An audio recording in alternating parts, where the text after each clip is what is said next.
Hello दोस्तों, आपका स्वागत है आपके चैनल प्रिपरेशन तक में। दोस्तों, आज हम आरआरबी ग्रुप डी का एग्ज़ाम एनालिसिस करने वाले हैं।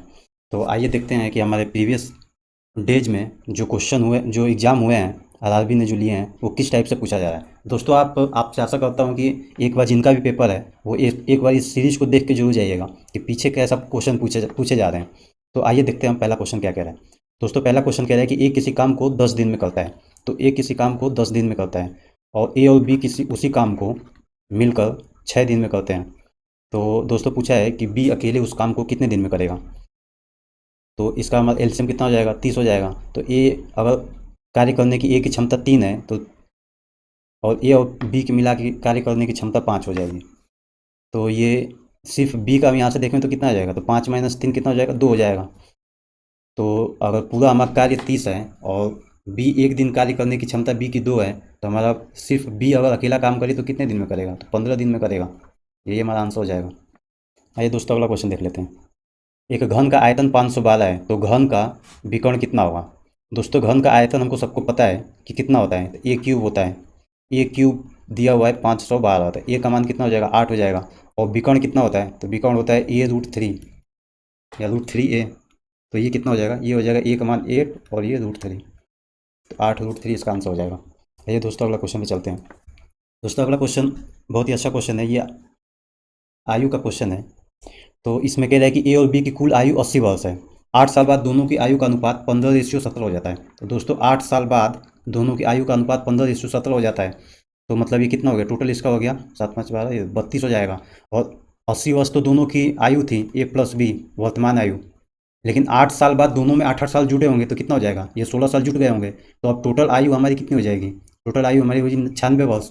लेकिन हमारा अभी 8 साल बाद आ कितना रहा है, 32 वर्ष। तो इसको 96 बटे 32 करेंगे तो कितना जाएगा, मतलब 3 बार, 3 गुना है। मतलब 32 96 का कितना है, तो 3 गुना है। तो दोस्तों, पूछा किसका है कि बी का वर्तमान आयु कितनी है। तो बी की 8 साल बाद 17 × 3 = 51 रही होगी, इसमें से हम 8 घटाएंगे तो कितना हो जाएगा, तो ये हो जाएगा 43 ईयर, मतलब 43 वर्ष। तो बी की आयु कितनी होगी, 43 वर्ष। आइए दोस्तों, अगला क्वेश्चन देख लेते हैं। जैसे अगला क्वेश्चन कह रहा है कि 9600 रुपये की राशि 10% साधारण ब्याज की दर से 5 बराबर किस्तों में ऋण चुकाया जाता है। तो प्रत्येक किस्त की राशि कितनी होगी। दोस्तों, ये बहुत ही अच्छा क्वेश्चन है। इस टाइप से क्वेश्चन आरआरबी बहुत पूछ रहा है इस एग्जाम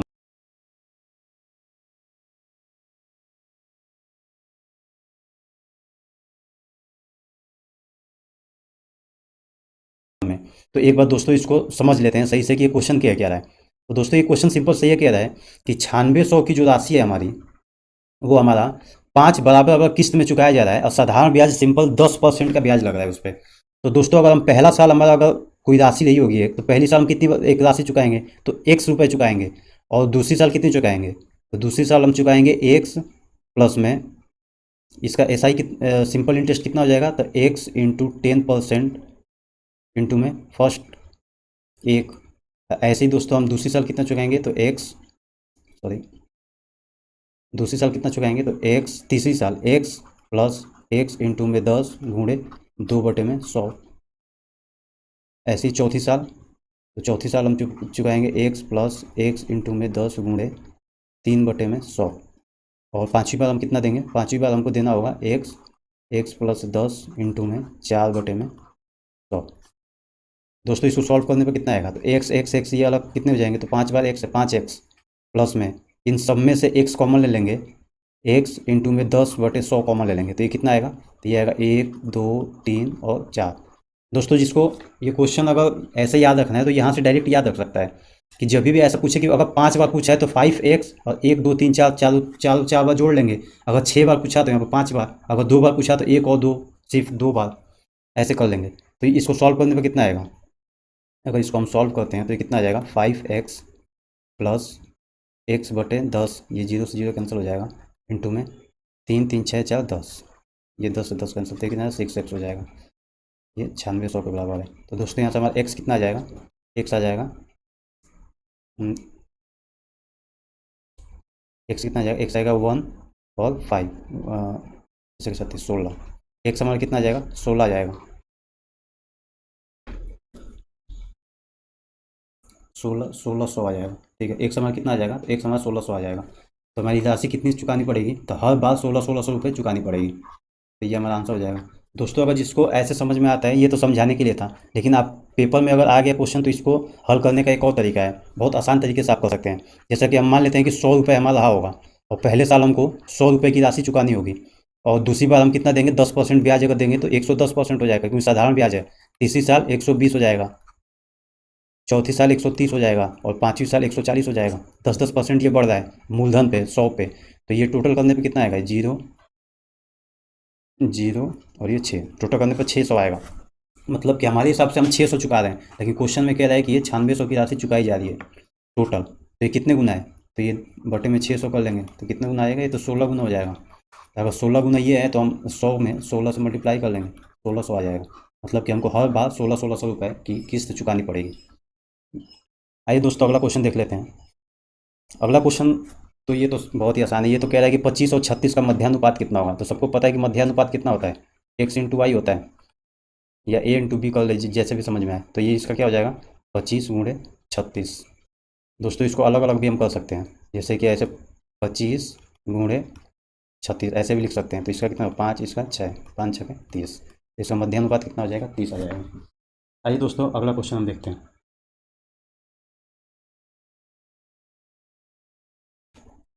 जैसे अगला क्वेश्चन कह रहा है कि एक दुकानदार एक वस्तु को 20% की लाभ पर बेचता है।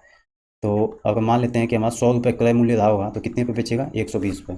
यदि उसने इसे उसके क्रय मूल्य से 20% कम खरीदा, तो क्रय मूल्य से 20% कम खरीदा मतलब 80 रुपये में खरीदा होगा, और 10 रुपये कम पर बेच देता तो उसे 25% का लाभ होता।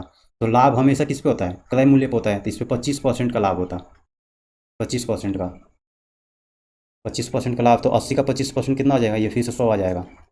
एक बार निकाल के देख लो, जिसको नहीं आता है समझ में। 25 बटे ये 4 बार, ये कितना आ जाएगा, 20 आ जाएगा। 80 में 20 जोड़ने पर कितना आ जाएगा, ये 100 आ जाएगा।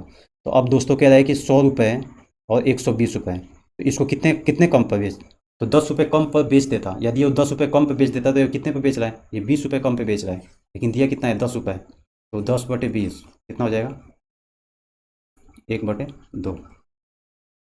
तो उस वस्तु का क्रय मूल्य, तो क्रय मूल्य कितना था, हमने 100 माना था, इसमें 1/2 से मल्टीप्लाई कर लेंगे, कितना हो जाएगा, ये 50 रुपये हो जाएगा। इसका आंसर कितना आ जाएगा, 50 रुपये। है दोस्तों अगला क्वेश्चन देख लेते हैं। जैसे कह रहे हैं कि एक निश्चित धनराशि 12% वार्षिक दर से 2.5 साल में 9,982.5 हो जाती है, जबकि ब्याज की गणना 10 मासिक चक्रवृद्धि ब्याज पर की जाती है। तो धनराशि ज्ञात करें। दोस्तों इस क्वेश्चन को बहुत ध्यान से करना पड़ेगा, क्योंकि इसमें 10 मासिक दिया हुआ है, वार्षिक तो दिया नहीं हुआ है। वार्षिक दिया होता तब तो 12% हम ले लेते हैं, लेकिन 10 मासिक दिया हुआ है। तो आइए एक बार समझ लेते हैं कि करते कैसे हैं। जैसे 10-10 महीने पर, जैसे 2.5 साल है हमारा, तो 2.5 साल टोटल अगर महीने में चेंज करें तो कितना हो जाएगा, 2 साल में कितना हो जाएगा, 12 दूनी 24, 24 और 6 30। तो टोटल महीने कितने हो जाएंगे हमारे, 30 महीने हो जाएंगे। तो टोटल 30 महीने, लेकिन मासिक ब्याज कितने पे दे रहा है, ब्याज हमेशा 10 मासिक दे रहा है, मतलब कि 10 महीने पे एक बार ब्याज वो जोड़ता जा रहा है। तो 30 महीने पे कितनी बार ब्याज जोड़ेगा, तो ये 3 बार जोड़ेगा। 30 महीने में ये 3 बार ब्याज जोड़ेगा। अब यहाँ तो हम ये तो हमको पता चल गया कि कितनी बार हमको ब्याज इसको जोड़ना पड़ेगा। लेकिन दोस्तों एक और चीज़ है कि ये 12% जो है ये वार्षिक दिया हुआ है, ये 12% वार्षिक है। तो इसको भी हम महीने में चेंज करेंगे कि 10 मासिक पर कितना दर लगेगा। ये दर, यहाँ पर दर जो है वो 12% वार्षिक है। तो इसको चेंज करने का सिंपल सा तरीका है, या तो इसको डायरेक्ट भी कर सकते हैं कि ये तो 10% हो जाएगा, लेकिन जिसको समझ में नहीं आ रहा है वो एक बार ऐसे चेंज कर सकता है कि 12% 12 महीने में लग रहा है, 12% 12 महीने में लग रहा है। तो एक महीने में कितना लगेगा, एक महीने में 12/12%, तो 10 महीने में दोनों तरफ 10 से मल्टीप्लाई कर लेंगे तो 12 से 12 कैंसिल, मतलब 10%। तो हमारा 10% जो हो जाएगा ये 10 मासिक चक्रवृद्धि ब्याज हो जाएगा। तो अब सब चीज़ तो हमको पता चल गई। तो अब दोस्तों देख लेते हैं कि 10% 3 बार, मतलब कि 10 से 11 रहा होगा, फिर 10 से 11, ये कितना हो जाएगा, ये 1000 हो जाएगा। ये 11 का क्यूब कितना होता है, 31 होता है। तो दोस्तों ये जो हमारा 9,982.5 दिया हुआ है, 50, ये हमारा मिश्र धन हो जाएगा। लेकिन हमारे हिसाब से मिश्र धन कितना आ रहा है, 1331 रुपये। तो ये देख लेंगे कितने गुना ज़्यादा है। तो इतना पूछ के आ रहे तो धनराशि ज्ञात करें, मल्टीप्लाई बाई धनराशि हमारी कितनी थी, 1000।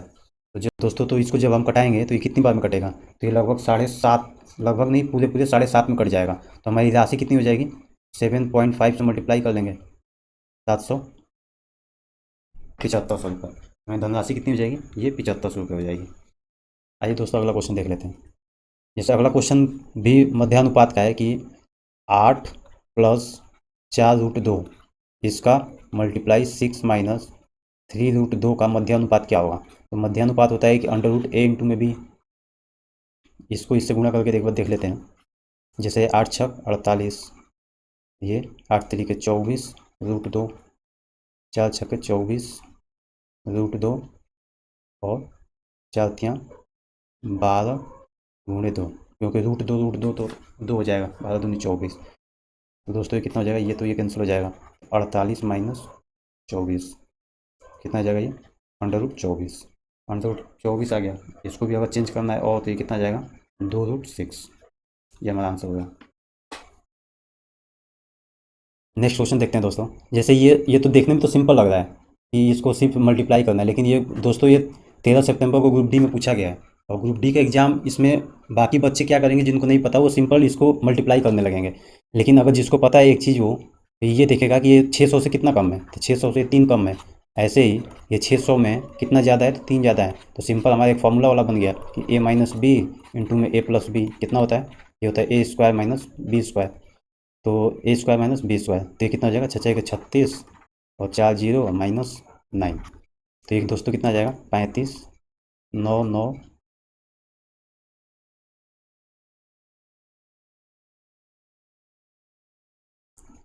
सॉरी, तो ये कितना आ जाएगा दोस्तों, ये आ जाएगा 36 -9 कर लेंगे तो कितना आ जाएगा, ये 1 यहाँ पे 9 9 9 5 3, इतना हमारा आंसर आ जाएगा। आइए दोस्तों अगला क्वेश्चन देखते हैं। जैसे अगला क्वेश्चन कह रहा है कि यदि एक कार की चाल, दोस्तों यहाँ पे चाल है, यदि एक कार की चाल 10 किलोमीटर प्रति आवर कम कर दी जाती है तो 1800 किलोमीटर दूरी तय करने में 2 घंटा ज़्यादा का समय लगता है। तो इतनी दूरी तय करने के लिए वास्तविक समय क्या होगा। दोस्तों इसको करने का बहुत ही सिंपल तरीका है कि 1800 किलोमीटर की दूरी तय करने के लिए 2 घंटे ज़्यादा का समय लगता है। और ज़्यादा का समय कब लगेगा, जब 10 घंटे प्रति आवर की स्पीड हम कम कर देते हैं। तो अगर हम मान लेते हैं कि हमारी दूरी दी हुई है जो 1800 किलोमीटर है, इसको हम x किलोमीटर प्रति घंटे के हिसाब से चलाएंगे तो हम टाइम से पहुंच जाते हैं। लेकिन दोस्तों ये क्या कह रहा है, ये कह रहा है कि 1800 चलने के लिए हम जो वास्तविक हमारी चाल थी उससे हम 10 किलोमीटर कम कर लेते हैं, जिसके वजह से हमारा 2 घंटा ज़्यादा लग रहा है। सिंपल यही कह रहा है क्वेश्चन। अब इसको सॉल्व करके देख लेते हैं कितना होगा।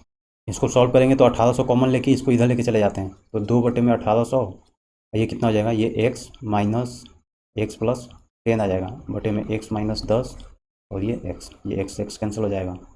ये ऊपर से ऊपर एक कटा देते हैं 5 बार, तो ये 18 5 90 हो जाएगा और x माइनस 10 और x हो जाएगा। तो दोस्तों इसको इसको अब खोलने से सबसे अच्छा है कि इसको हीट एंड ट्रायल मेथड से देख लेते हैं कि कितना आएगा। तो अगर हम x के जगह पे 100 रख दें और तो x माइनस 10 कितना हो जाएगा, ये 90 हो जाएगा। तो दोस्तों हमारा 9000 आ जाएगा। यानी कि x हमारी जो स्पीड रही होगी वो कितनी रही होगी, वास्तविक 100 स्पीड रही होगी। अब ये कह रहा है कि तो इतनी दूरी तय करने के लिए समय पूछ रहा है। तो हमारा डिस्टेंस जो है 1800 है और चाल हमारा 100 है, तो हमारा समय कितना लगेगा, 18 घंटे लगेगा। ये आंसर हो जाएगा। आइए दोस्तों अगला क्वेश्चन देख लेते हैं। जैसे क्वेश्चन 11 कह रहा है कि एक आदमी समान दूरी 5 kilometre per hour, 8 kilometre per hour, 6 kilometre per hour से तय करता है, उसकी औसत चाल ज्ञात करें। तो दोस्तों जो औसत चाल होती है, जो एवरेज स्पीड होती है, वो कितनी होती है, वो हमको पता है कि टोटल डिस्टेंस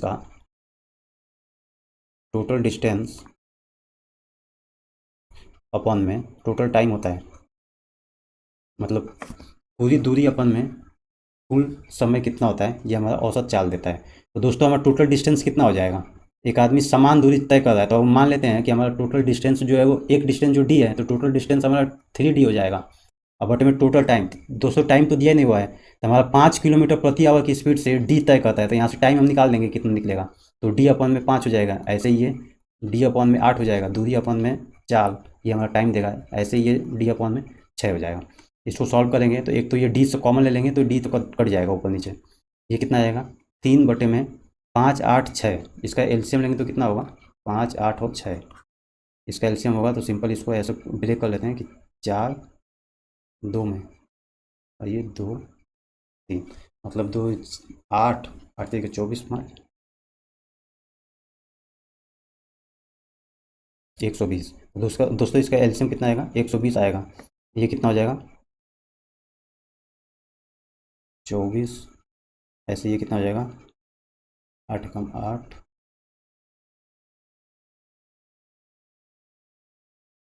8 120, और ये 20 हो जाएगा।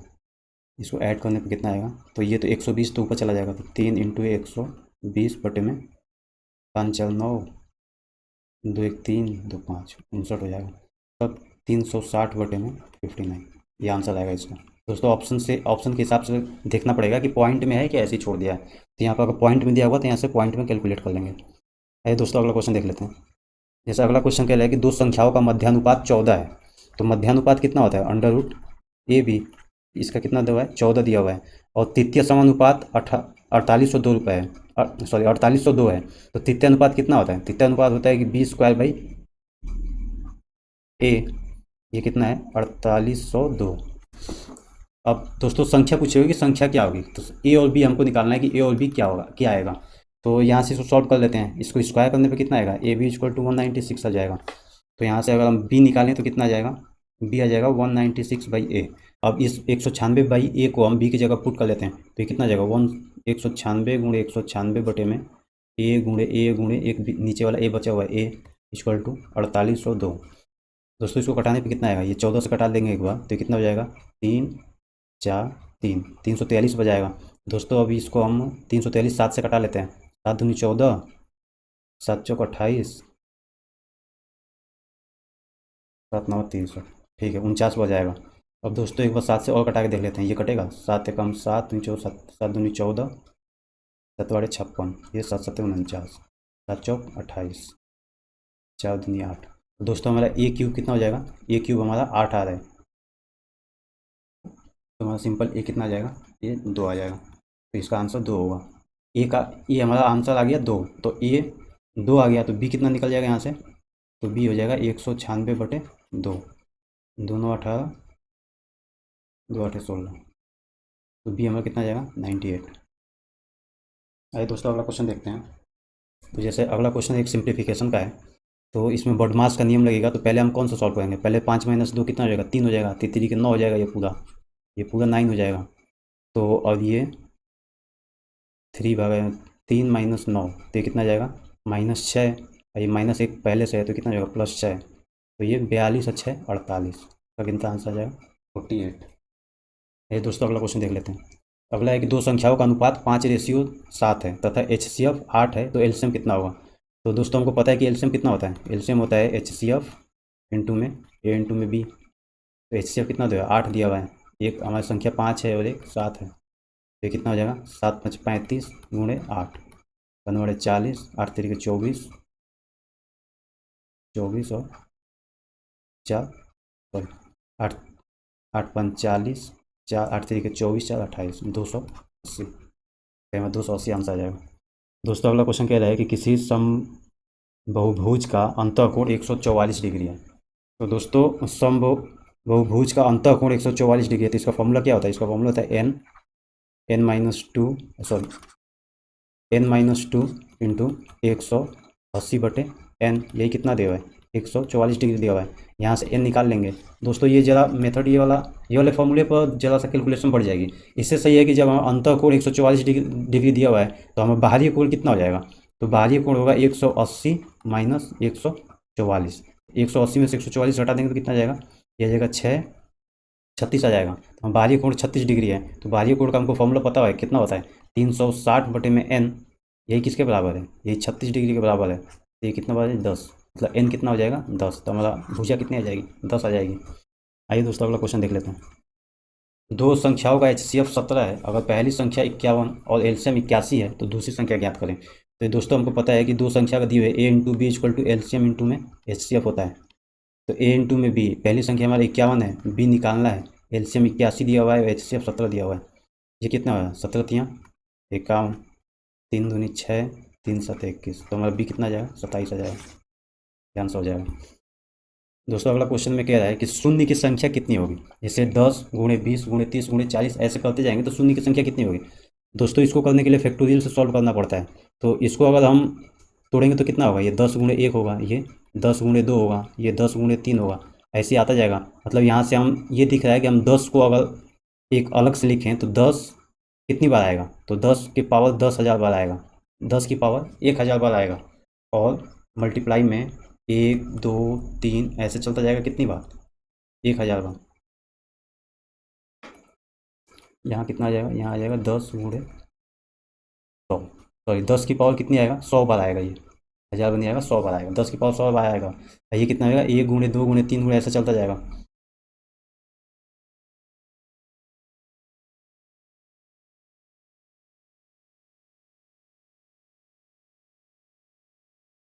तो दोस्तों इसको हम क्या लिखेंगे, इसको हम लिख देंगे 100 फैक्टोरियल, ये हो गया। और ये तो हमारा पहले से है ही, 100 फैक्टोरियल है। इसको नंबर ऑफ जीरो निकालना है तो बटे में 5, क्योंकि 5 2 से कम बार आएगा। 5 दूनी 10 होता है, इसलिए इसको 5 से करना पड़ेगा। तो कितनी बजाएगा, 20 5 100, फिर 20 को 5 से कर देंगे तो 4 बार। अब 4 जो है वो 5 से छोटा है, तो अब जाएगा नहीं। तो ये कितना हो गया हमारा, 24। तो ये हो गया। और यहाँ पे 10 कितनी बार आया, 100 बार आया। तो 100 + 24 कितना हो जाएगा, 124। तो दोस्तों जो नंबर ऑफ जीरो होगा वो 124 होगा। चलिए आइए अगला क्वेश्चन देखते हैं। अगला क्वेश्चन कह रहा है कि 1/64 की जो पावर है वो -6/4 है। ये कितनी होगी दोस्तों, तो इसको सॉल्व करने पे ये 1/64, तो 64 को अगर हम दो बार ले जाएं, 2 की पावर पे लिखें तो कितना लिखेंगे, ये 2 की पावर 6 हो जाएगी, क्योंकि 2 × 2 × 2 × 2 × 2 × 2 दो दूनी के 4, दूनी 8, दूनी 16, दूनी 32, दूनी 64, 2 की पावर 6 हो जाएगी। और ये -6/4 है। दोस्तों यहाँ पे -6/4 है, अगर माइनस हटाएंगे तो सिंपल ये 2 की पावर जो 6 है वो 6/4 हो जाएगी, क्योंकि माइनस हटाएंगे तो ये रेसिप्रोकल जो होता है उल्टा होता है, वो ऊपर आ जाता है।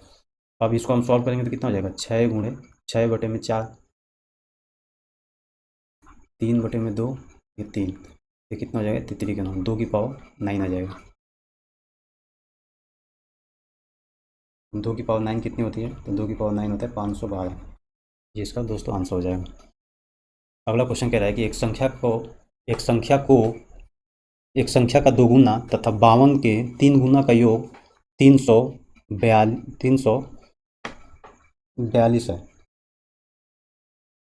एक बार इसको 342 लिख लेंगे। तो संख्या का 4 गुना तथा 52 का 2 गुना का योग कितना होगा। तो दोस्तों एक संख्या मान लेते हैं x, इसका 2 गुना, एक संख्या का 2 गुना तथा 52 के 3 गुना का योग, तो 52 के 3 गुना का योग कितना, 342 है। तो दोस्तों यहाँ से हमारा x कितना निकल के आ जाएगा, ये हो जाएगा 342 - 3 दूनी 6, 3 × 5 = 15, 156। इसमें से घटाएंगे तो कितना हो जाएगा, ये 6, ये 8, ये 1, 186 हो जाएगा। तो 2x का मान 186 है, x का मान कितना आ जाएगा, 2 9 18, 2 3 6, 93 आ जाएगा। तो अब दोस्तों कह रहा है कि तो संख्या का 4 गुना, तो 93 का जो है, जो संख्या है ये 93, उसका 4 गुना तथा 52 का 2 गुना का योग कितना होगा। तो 4 3 12, 29 27, 1 28, ये कितना हो जाएगा, 2 दूनी 4, 1004। इसको इसमें ऐड कर देंगे कितना हो जाएगा, ये 6 8 3, दोस्तों 386 आएगा। अगला क्वेश्चन कह रहा है कि 15% तथा 20% का एकल छूट कितना होगा। तो 15% कितना लिखते हैं, 3/20 लिखेंगे 15% को, और 20% को 1/5, फ्रैक्शन इसकी भिन्न वैल्यू होती है। तो ये 20 से 17 हो गया, तो ये 5 से 4 हो गया, 4 5 20, इसको ऐसे हम क्रॉस में कटा सकते हैं, 5 5 25, और ये 17 हो गया। कितना कम हो गया, तो 3 8 8 कम हो गया, कितने पर, 25 पे, गुणे 100, परसेंट निकालना है, कितने परसेंट का एकल छूट होगा,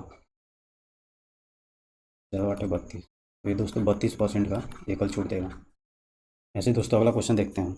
जैसे अगला क्वेश्चन कह रहा है कि 5 वस्तु पर 4 वस्तु मुफ्त दी जाती है।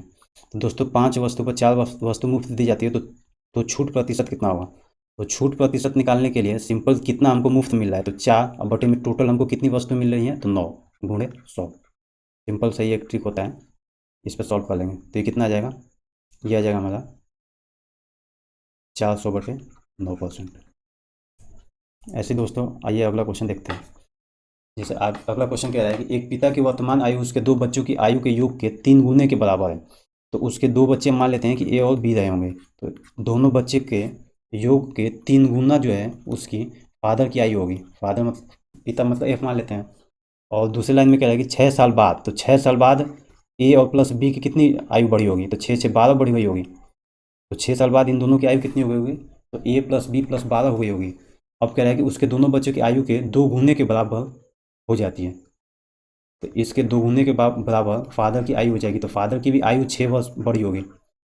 ऐसे हो जाएगा, ये पहला, ये दूसरा। तो दोस्तों ये कितना हो जाएगा, ये हो जाएगा 3a+3b = f। ये कितना आ जाएगा, 2a+2b+24 = f+6। तो दोस्तों इस 6 को इधर लेके आएंगे तो कितना आ जाएगा, 2a+2b, 6 इधर आ जाएगा तो ये हो जाएगा 18, ये f। तो दोस्तों यहाँ पे भी हमारा फादर की आयु है, यहाँ पे भी फादर की आयु, तो ये दोनों फादर की आयु जो है सेम होगी। तो हम लिख सकते हैं कि 3a+3b = 2a+2b। तो कह रहा है कि तो पिता की वर्तमान आयु कितनी है, तो पिता की वर्तमान आयु पूछा हुआ है, ये 18 भी यहाँ पे है। तो ये कितना हो जाएगा, ये a+b जो हो जाएगा वो 18 हो जाएगा। तो पिता की वर्तमान आयु कितनी हो जाएगी, तो यहाँ पे a+b को 18 रख देंगे तो f कितना हो जाएगा, 18 × 3, 54 साल हो जाएगा। वर्तमान पूछा है 6 साल बाद, 6 साल बाद अगर पूछा हो, अगर 6 साल बाद का निकालेंगे, लेकिन वर्तमान पूछा है, ठीक है, तो 54 साल हो जाएगी, क्योंकि पिता की वर्तमान आयु उसके तो वर्तमान पहले का ही है, तो ये 54 साल हो जाएगा। दोस्तों अगला क्वेश्चन कह रहा है कि शहर की जनसंख्या का 45% आदमी और 25% औरत शादीशुदा हैं। तो ज्ञात करें कि शहर के कितने प्रतिशत जनसंख्या शादीशुदा है। तो 45% आदमी और 25% औरत शादीशुदा हैं। अगर मान लेते हैं कि हमारे पास x आदमी है और y औरत है, तो 45% आदमी शादीशुदा हैं, तो जितनी संख्या आदमी की शादीशुदा होगी उतनी ही संख्या औरत की शादीशुदा होगी, क्योंकि एक आदमी एक ही से शादी करेगा। तो ये हमारा 45% ऑफ एक्स, मतलब जो आदमी है वो इक्वल कितने का होगा, वो 25% ऑफ वाई के होगा। क्योंकि ये जो संख्या आएगी, ये कुछ मान लेते हैं, ये कुछ संख्या ए आई, तो ये भी कितनी आएगी, ये भी ए आनी चाहिए, तभी तो ये दोनों बराबर होगा। तो इसलिए हम इसको इक्वल किए हैं।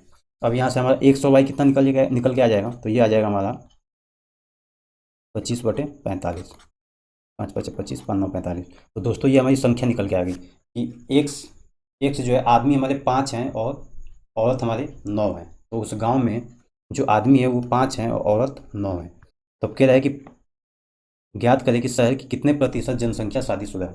तो इसको दोस्तों हम कैलकुलेशन सिंपल करने के लिए इसको मान लेते हैं कि ये 500 है और ये 900 है। तो अब 500 का 45% कितना हो जाएगा, सिंपल 500 का 45% कितना होगा, तो ये 5 5 25, 5 चौके 20, 2 22, 225 हो जाएगा।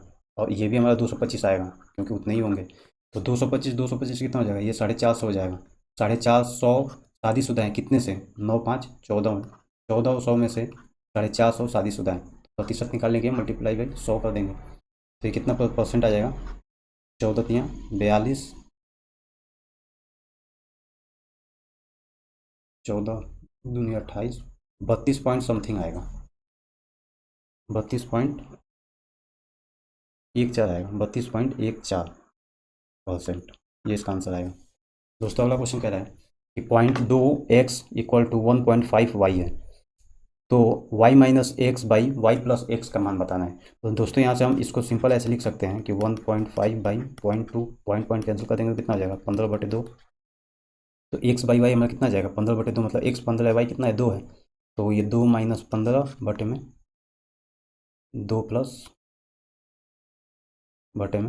2 + 15 कितना हो जाएगा, ये -13/17। इसका आंसर ये आएगा। ये दोस्तों अगला क्वेश्चन देखते हैं। अगला जैसे क्वेश्चन कह रहा है कि एंगल पी ए और बी जो है वो 40 डिग्री है, मतलब ये एंगल जो है वो 40 डिग्री है। और कह रहा है कि पी सी ए कितना होगा, पी सी ए मतलब ये वाला एंगल हमको निकालना है, हमको सिंपल ये वाला एंगल ज्ञात करना है कि ये कितना होगा। तो दोस्तों एक चीज़ देख रहे हैं कि ए ओ बी जो है, ये ए ओ बी ये एक डायगोनल है, तो डायगोनल से कोई भी लाइन जो सर्कल पे पड़ती है वो 90 डिग्री होती है, तो ये हमारा 90 हो जाएगा। दोस्तों एक और चीज़ पता है, ये सेम बिंदु से 2 जीवा खींचे हुए हैं, तो ये 40 है तो ये कितना हो जाएगा, ये भी 40 हो जाएगा। तो अगर ये 40 हो गया, ये पूरा 90 है तो ये कितना हो जाएगा, ये 50 हो जाएगा। तो हमारा एक्स कितना हो जाएगा, ये सिंपल हमारा ये 50 डिग्री हो जाएगा। आइए दोस्तों अगला क्वेश्चन देख लेते हैं। इस अगला क्वेश्चन कह रहा है कि एक गोले का कुल पृष्ठ क्षेत्रफल 196 पाई है। तो दोस्तों एक गोले का कुल पृष्ठ टोटल सरफेस एरिया कितना होता है? तो ये होता है 4 पाई r²। यही कितना दिया हुआ है? 196 पाई दिया हुआ है। तो हमारा पाई से पाई कैंसिल हो जाएगा। करिए, 4×3=16, 4×4=16, 4×9=36, 49। आर कितना जाएगा हमारा? तो हमारा रेडियस कितना जाएगा? रेडियस हमारा हो जाएगा 7। तो उस गोले का आयतन कितना होगा? तो गोले का आयतन मतलब वॉल्यूम कितना होता है? ये होता है 4/3 पाई r³ तो यहाँ पर वैल्यू पुट करने पर कितना आएगा? 4/3 पाई इंटू में 7 7 7 3 बार।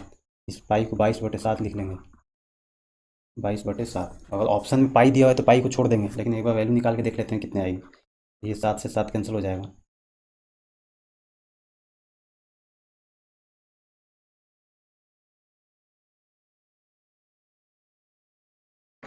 दस सत्ते 49 गुणे 88/3। दोस्तों इतनी आएगी। इसको सॉल्व करने पर ये 1437.3 आएगा।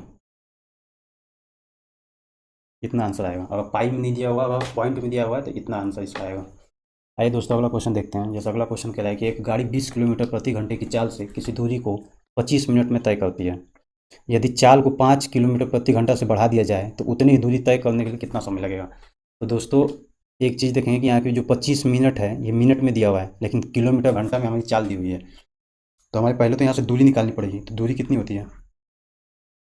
जो दूरी होती है वो स्पीड इंटू टाइम होती है। तो हमारा जो चाल दिया हुआ है 20 घंटा प्रति आवर दिया हुआ है और टाइम 25 मिनट है, तो इसको तो पहले घंटे में चेंज कर लेंगे। तो कितना घंटा होगा? तो ये सिंपल 25/60 हो जाएगा। ये 3 मतलब 25/3। तो हमारी दूरी कितनी होगी? 25/3 किलोमीटर। अब कह रहा है कि यदि चाल को 5 किलोमीटर प्रति घंटा से बढ़ा दिया जाए, मतलब पहले 20 था अब 25 कर दिया जाए, तो उतनी दूरी तय करने के लिए कितना टाइम लगेगा? तो 25/3 किलोमीटर की दूरी तय करने के लिए 25 में कितना लगेगा? तो ये कितना हो जाएगा? 25/3 इंटू में 1/25। 25 से 25 कैंसिल, तो ये 1/3 किलोमीटर। आइए दोस्तों अगला क्वेश्चन देख लेते हैं। अगला क्वेश्चन कह रहा है कि किसी आयत की लंबाई और चौड़ाई का अनुपात 8:10 है तथा उसका परिमाप 90 है। दोस्तों आयत का लंबाई और चौड़ाई 8:10 है, परिमाप कितना है? तो परिमाप कितना होता है? परिमाप होता है कि a+b 2 टाइम्स a+b होता है। तो 18×2 = 36 हो जाएगा। ये 36 एक्स, इसी की वैल्यू कितनी दी हुई है? 90 दी हुई है। तो एक्स कितना हो जाएगा? 90/36। 36। अब पूछा है दोस्तों तो आयत का क्षेत्रफल कितना होगा? तो ये हमारा 10/4 मतलब कि 8×10/4 मल्टीप्लाई बाई 10×10/4। क्षेत्रफल कितना होता है? ए इंटू बी होता है। तो ए और बी हमने निकाल लिया, उसको मल्टीप्लाई कर लेंगे तो कितना हो जाएगा? 2 ये 5 और 5 तो 20 और 25 तो 45 सेंटीमीटर स्क्वायर। दोस्तों आशा करता हूँ कि आपको ये सेशन अच्छा लगा होगा। एक बार आप ग्रुप डी का जो है पेपर जो बच्चे देने जा रहे हैं, एक बार ग्रुप डी का एनालिसिस देख के जाएंगे ताकि ये पता चले कि किस टाइप से क्वेश्चन पूछे जा रहे हैं। धन्यवाद।